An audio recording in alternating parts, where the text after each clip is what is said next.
Eder. Mac. Pallister. Sul telefono di Liliana sono state recuperate alcune foto, in cui tra l'altro c'è anche Claudio Sterpin. Silvia, chi può aver cancellato queste foto? Beh, non credo che le abbia cancellate Claudio. Se le ha cancellate Liliana è per non farsi scoprire, e se le ha cancellate Sebastiano è perché? Chiediamolo a lui. Ma se le ha cancellate Liliana è perché Sebastiano le controllava i cellulari, quindi non voleva che venissero scoperte. Se uno non può coronare il suo sogno d'amore, come fa a sorridere? Era sposata lei, era sposato lui. Bisogna vedere quando sono state fatte quelle foto. Io sto parlando degli anni precedenti. I pseudo-opinionisti meno capiscono e più puntano sul suicidio. Tu che ne pensi? Sono 30 mesi che si va avanti con questo suicidio. Vi ricordo che si sta indagando per omicidio. Liliana non si sarebbe mai suicidata.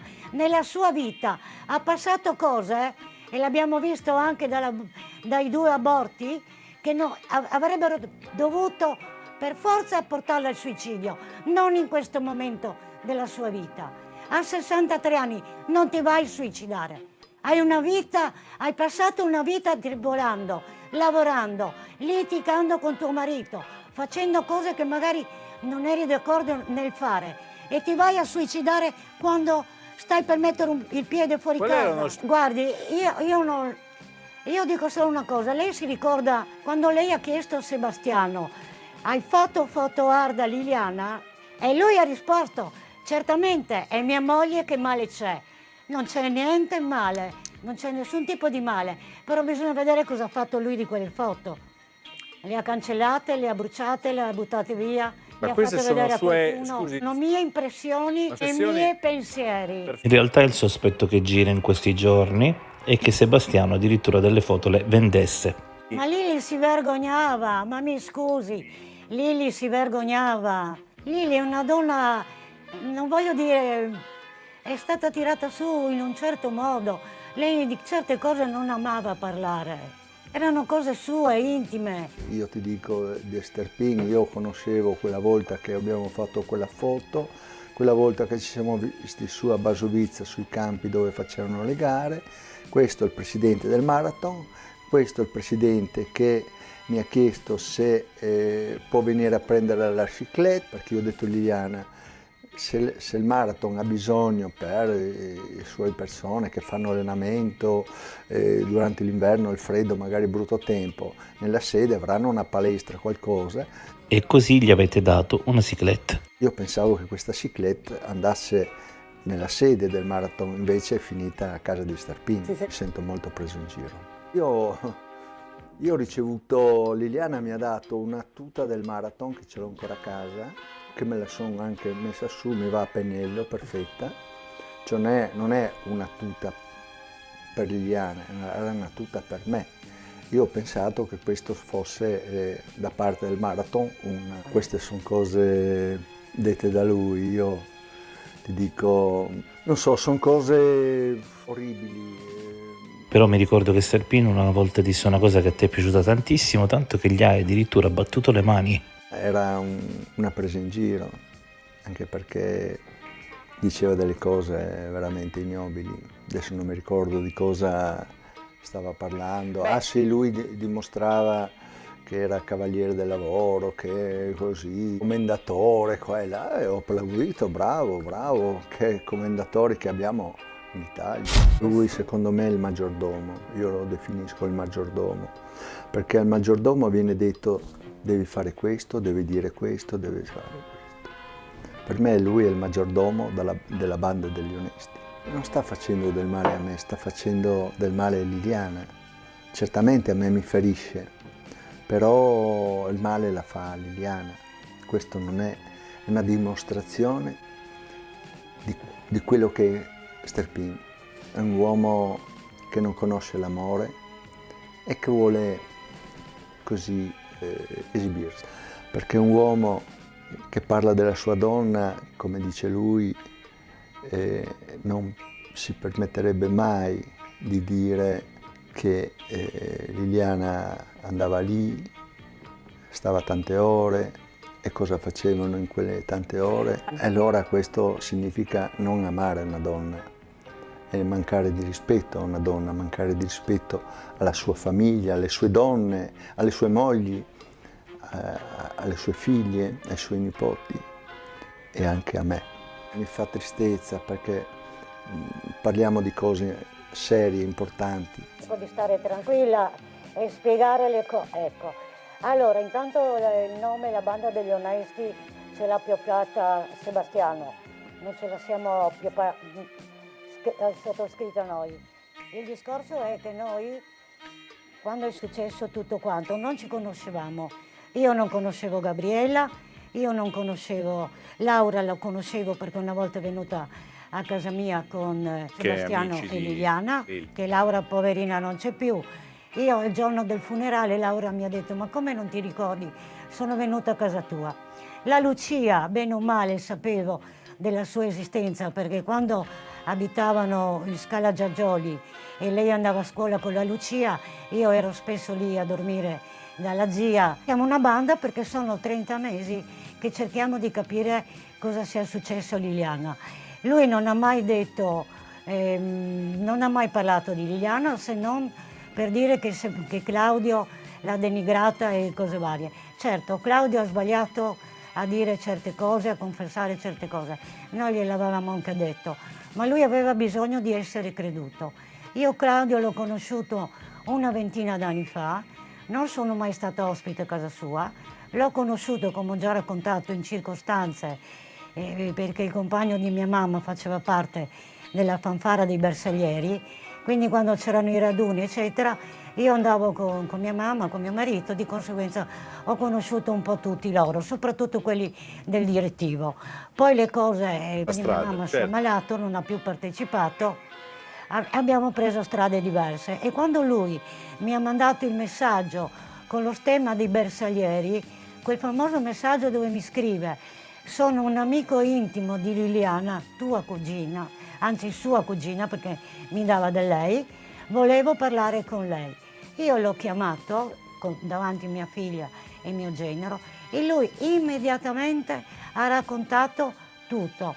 Non abbiamo messo nessun tappeto rosso. Io l'ho invitato a casa mia, ho detto vieni quando ci sono anche i miei, voglio guardarti negli occhi e dimmelo negli occhi. Dopodiché Claudio è stato rivoltato come un calzino, sia dalle autorità che dall'associazione Penelope con l'avvocato Nicodemo.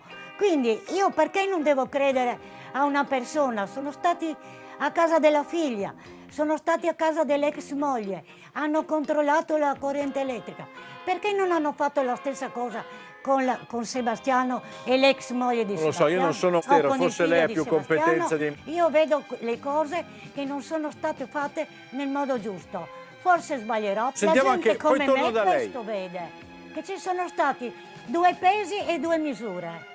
Non so, poi probabilmente o si sono messi d'accordo o lui è stato così abile di convincere loro che io ho fatto del male a Liliana, inventandosi chissà che cosa. Una mia teoria, una mia idea è che loro sono venuti lì quel pomeriggio per quasi obbligarmi ad andare a fare la denuncia di allontanamento, di scomparsa di Liliana. Ma quando mai ha detto la stessa cosa nelle varie puntate? Perché c'è sempre, siamo stati sbugiardati da lui. Non conosce Lucia, non conosce Laura, io mi invento le cose. Ma ditemi voi, io che motivo ho avuto di andare in questura a raccontare? Io qui ho i miei appunti, quelli che ho tirato fuori dalle prime interviste. Sono andata in polizia, ho parlato con loro e poi mi hanno detto va bene, scriviamo. Che motivo ho io? E non ditemi come sta scrivendo certi youtuber che io e Claudio l'abbiamo uccisa a casa mia. Ma per piacere basta. Sì, lui è venuto qua, Sebastiano, 3 giorni dopo a dirmi sta tutto nei cellulari di Liliana. Sta tutto nei cellulari di Liliana. Io gli chiedo cosa pensi sia successo. È salita in auto con qualcuno. Ma quando mai un uomo, un marito, dopo 32 anni, viene in mente di rispondere in questo modo? Tu non telefoni a nessun parente durante il 14, il 15, il 16 vieni qua a consolarmi di che? Non dovevi venire qua a dirmi, Silvia, che facciamo? Cosa mi consigli? Stiamo uniti, facciamo Silvia. famiglia. No, sa quando mi ha chiesto di fare famiglia? Prima del funerale, perché doveva andare in TV a far vedere la famiglia del Mulino Bianco che continuava. Noi non siamo falsi, neanche su questo. Ma è piano. Sebastiano, non ci ho mai litigato. Con Liliana ti sentivi tutti i giorni? No, ma no, guardi, allora i messaggi tra me e Liliana erano soprattutto durante l'estate, perché lei passava di qua, si chiacchierava, mi portava le notizie dell'altra cugina, oppure quando io andavo in vacanza. Quante mi andavo volte in vi vacanza sentiva, tutta Silvia? l'estate. 3 mesi, Quante volte vi sentivate in un anno? 10, 12, 15, dipende dagli anni. Quando c'è stato il terremoto in Messico, che lei era in contatto con l'altro cugino, ci sentivamo più spesso perché lei portava le notizie a me. Dopo che è morto mio marito, io sono stata pochissimo a casa, io andavo in vacanza con i miei nipoti, con mia figlia.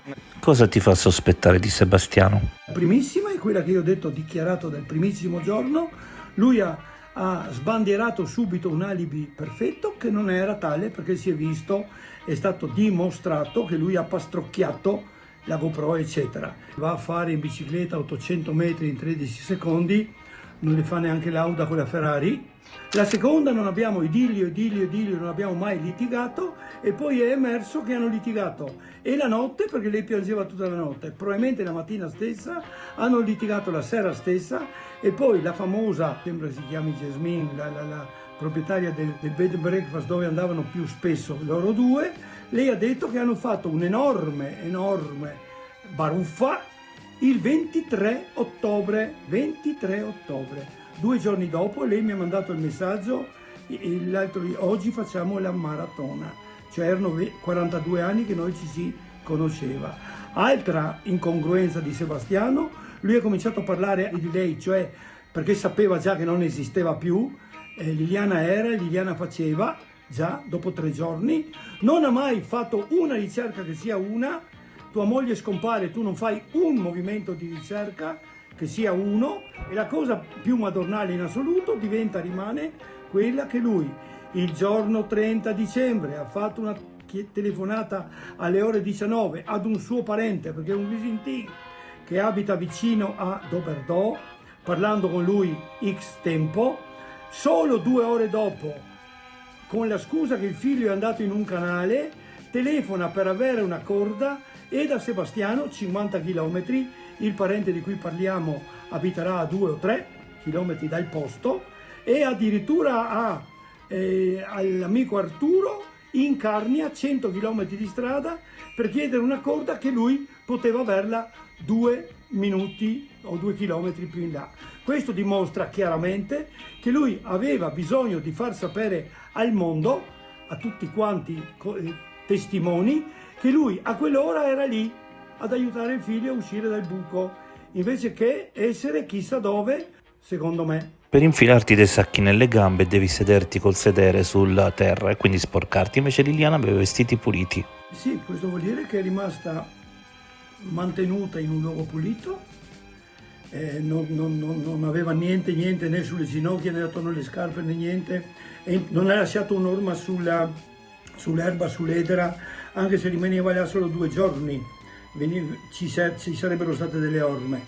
In più, in 2 giorni lei sarebbe stata annusata, è inutile che lo dicano, i cinghiali si cibano di cadaveri anche, e in una notte lo annusano il cadavere. Quel posto pullulava di cinghiali. Ho visto io stesso poche settimane dopo i loro escrementi e anche gli scavi che fanno. Ci fu anche una testimone che disse di aver visto un uomo con la barba bianca, una coppola, camminare la mattina del ritrovamento. Beh sì, è una testimonianza di un'addetta in qualche reparto dell'ospedale, appunto, che andando al lavoro ha notato delle figure che poi le ha descritte alla polizia di come erano vestite, eccetera. Dopo quella descrizione corrisponde ai dati somatici di persone che conosciamo.